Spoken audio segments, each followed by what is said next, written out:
অবশেষে তবলা সহযোগিতায় জেল থেকে পালিয়ে ভিক্টর পৃথা ম্যামকে হাতে নাতে জব্দ করে সমস্ত সত্য স্বীকার করে নিল দীপা। হ্যাঁ বন্ধুরা, অনুরাগের ছোঁয়া আগামী পর্বতে আমরা ঠিক এমনটাই দেখতে চলেছি।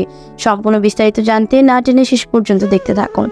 দীপাকে পুলিশ গ্রেফতার করে নিয়ে গেল ঠিকই, কিন্তু দীপা কোনোভাবে জানতে পারছে না বীরকে আসলে কে নিয়ে গেল, আর সে বা কোথায় আছে, কি অবস্থায় আছে। আর এটা জানাই দীপার একমাত্র লক্ষ্য। তখন এসব কথা ভাবতে ভাবতে এবার মনে পড়ে যায় তবলার কথা। এটা জানতে গেলে তাকে তবলার এই মুহূর্তে দরকার। দীপা সেটা খুব ভালো করেই জানে, কারণ কাঁটা দিয়ে কাঁটা তুলতে হবে, আর এই কাজটা খুব ভালো মতোই করতে পারে তবলা। আর এমনটা ভেবে তবলাকে ডেকে পাঠালো দীপা। অপরদিকে দীপা জেলের ভিতরে পাগলামি শুরু করে দেয়, যেটা দেখে অফিসাররা সিদ্ধান্ত নেয় যে দীপাকে এখানে না রেখে অতি দ্রুত হসপিটালে নেওয়ার দরকার আছে।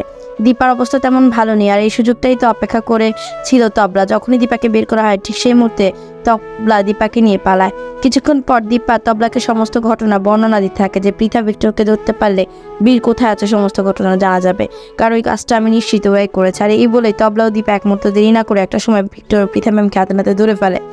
অন্যদিকে তো তবলা হাতে চাকু নিয়ে তাদের দুজনকে ভয় দেখাতে থাকে। তখন তাদেরকে ভিক্টর পৃথা ভীষণ ভয় পেতে থাকে, আর এক পর্যায়ে মৃত্যুর মুখে দাঁড়িয়ে শেষমেশ ভিক্টর পৃথা দুজনেই সমস্ত কিছু স্বীকার করে। যা কিছু করেছে দুজন মিলে পরিকল্পনার সাথে করেছে, এমনকি বীরকে সে নিজে কিডন্যাপ করেছে, এমনকি শেফালিকেও নিজের আয়ত্ত করেছে। তখন তো এসব কথা শোনার পর দীপা ভীষণভাবে চমকে যায়।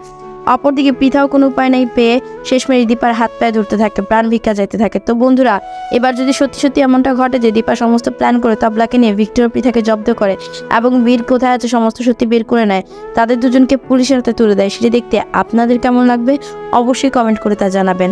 ধন্যবাদ সবাইকে।